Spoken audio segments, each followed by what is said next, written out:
बिस्मिल्लाहिर्रहमानिर्रहीम, अस्सलाम वालेकुम। मैं हूं करामत मुगल और आप देख रहे हैं Saeed Baloch official YouTube channel. मेरे साथ हैं सईद बलोच साहब, सीनियर जर्नलिस्ट हैं, सुप्रीम कोर्ट कवर करते हैं।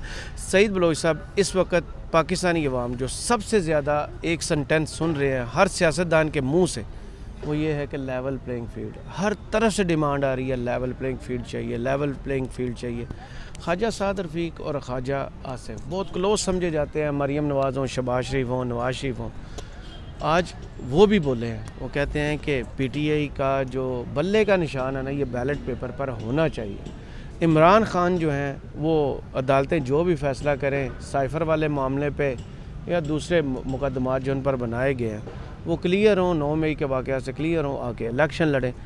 क्या इसको आप कह सकते हैं कि अब सारी सियासी जमातों में ये शऊर आ गया है कि मुकाबला कांटे का ही होना चाहिए, मद्दे मुकाबल जितना सख्त होगा वोटर को कन्विंस करने में उतना टाइम लगेगा हमें कन्विंस करने में।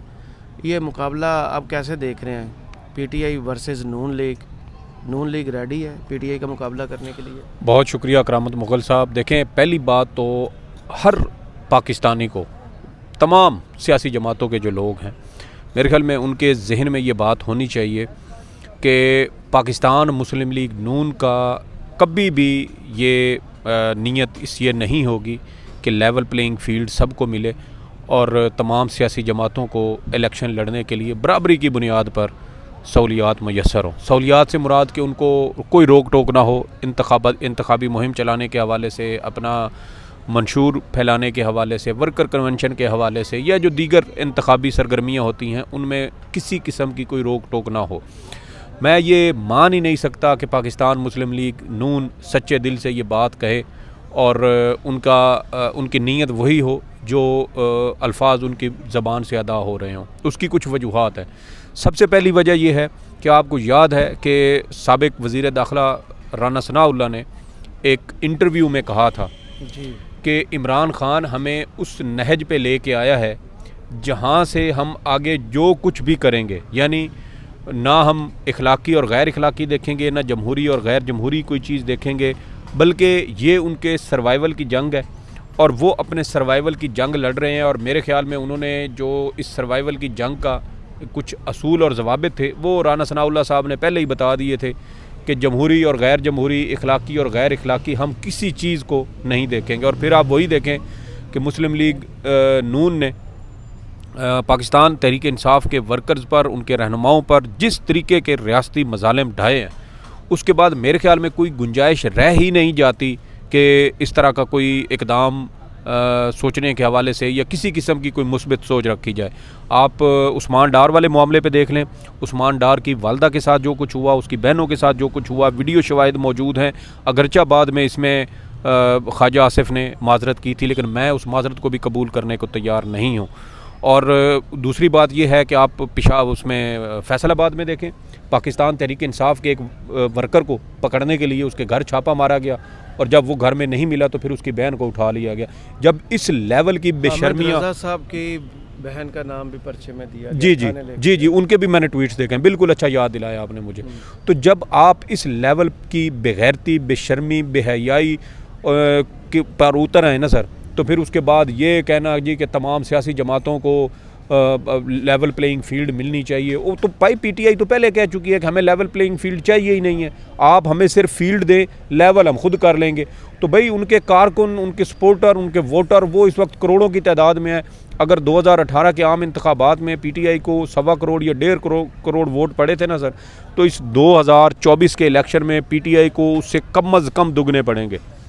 ये सिर्फ इलेक्शन होने दें और आप देखिएगा कि वर्कर और वोटर पीटीआई का किस तरीके से निकलता है।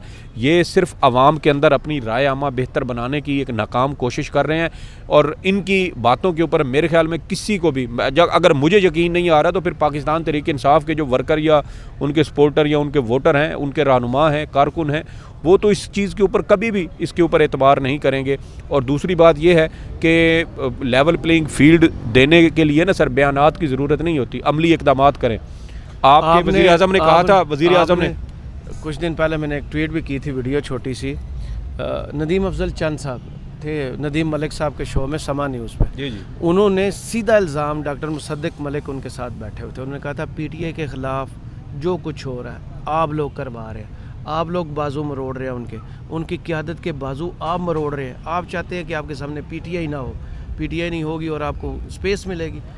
बिल्कुल ठीक बात कही उन्होंने। देखें, ये बात करते हैं ना कि तमाम लोगों को वो मिलनी चाहिए, लेवल प्लेइंग फील्ड मिलनी चाहिए, तो धांधली करने के तो आज जदीद दौर है। बहुत सारे इसमें दीगर मुतबादिल किस्म के इसके ऑप्शन सामने आ चुके हैं। मिसाल के तौर पे आप पाकिस्तान तहरीक इंसाफ को कहेंगे कि इनके वोट जो बैलेट पेपर है उसके ऊपर बल्ला होना चाहिए, लेकिन जब इलेक्शन हो तो पाकिस्तान तहरीक इंसाफ का जो टिकट लेने वाला हो आप उसको गिरफ़्तार करवा के उसका बाजू मरोड़ के उससे टिकट वापस करवा दें और इलेक्शन से ये सब कुछ आप 1 या 2 दिन पहले करवाएं, तो मुझे बताएं फिर उस सूरत में पाकिस्तान तहरीक इंसाफ अपना उम्मीदवार कहाँ से खड़ा करेगी, जब आपके वो जो मुतबादिल कवरिंग कैंडिडेट्स होते हैं वो भी अपने सारे कागजात नामजदगी वापस ले चुके होते हैं। तो इसलिए किसी सूरत में मेरे ख्याल में पीटीआई को ख्वाजा आसिफ हों या ख्वाजा साद रफ़ीक हों, इनके ऊपर एतबार नहीं करना चाहिए। ये लोहे के चने जब ताकत में होते हैं तो ये लोगों को उनकी गर्दन से पकड़ते हैं, और जब ये मुश्किल में होते हैं तो फिर ये उनके पाँव पड़ लेते हैं।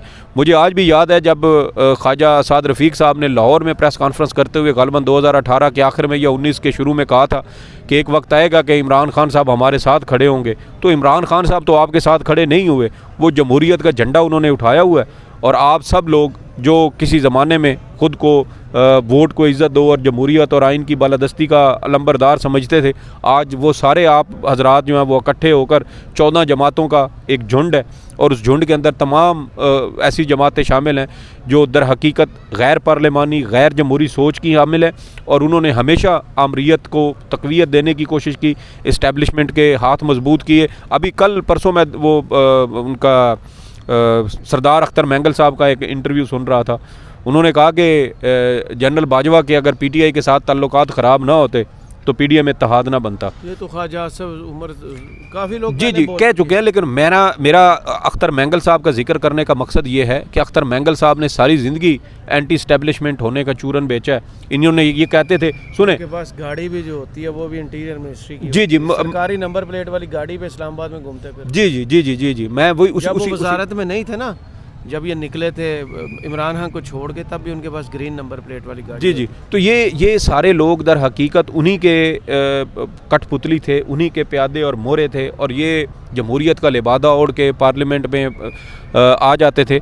और अब हकीकत अवाम के सामने आ चुकी है, और इनका मकसद सिर्फ़ और सिर्फ पीटीआई को दबाना, पीटीआई को कुचलना, क्योंकि पीटीआई एक ऐसा भयानक ख्वाब बन चुकी है इनके लिए कि अगर उसको देखिए, आप ये तो कहते हैं ना कि लेवल प्लेइंग फील्ड मिलनी चाहिए।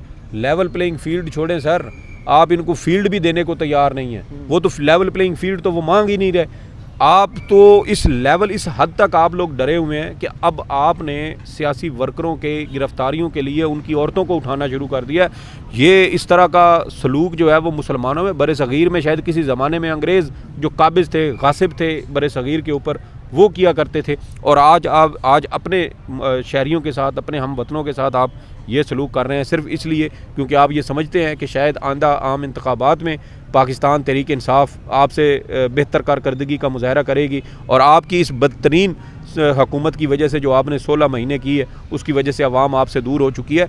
तो सियासी मैदान तो सर यहीं रहेगा, मुल्क भी रहेगा, आप भी शायद होंगे, लेकिन जो सियासत के अंदर जो क्या कहते हैं उसको कि एक ऐसा आप इंट्रोडक्शन करवा रहे हैं, एक ऐसा कल्चर मुतारिफ़ करवा रहे हैं जिसके बाद अगर पाकिस्तान तहरीक इंसाफ इसको सर्वाइव कर जाती है तो फिर मैं तो ये देख रहा हूँ कि आइंदा कम अज़ कम 10 से 15 साल इनमें से कोई भी आपको इस मुल्क में नज़र नहीं आएगा, और ये सारे खुद सख्त जलावतनी की सूरत में ये बैरून मुल्क रहेंगे, क्योंकि जो कुछ ये आवाम के साथ कर रहे हैं, पीटीआई के साथ और उनके कारकुनों और रहनुमाओं के साथ कर रहे हैं, उसके बाद मेरा नहीं ख्याल कि इनके बचने का किसी किस्म का कोई इम्कान रह जाता है। जो कुछ इन्होंने लाहौर में ज़मान पार्क में इमरान खान के एक साबिक वज़ीर-ए-आज़म के घर के साथ किया है, आपको क्या लगता है अगर पीटीआई की हुकूमत आ गई तो क्या ये जाती उमरा को बुलडोज़ नहीं कर सकते?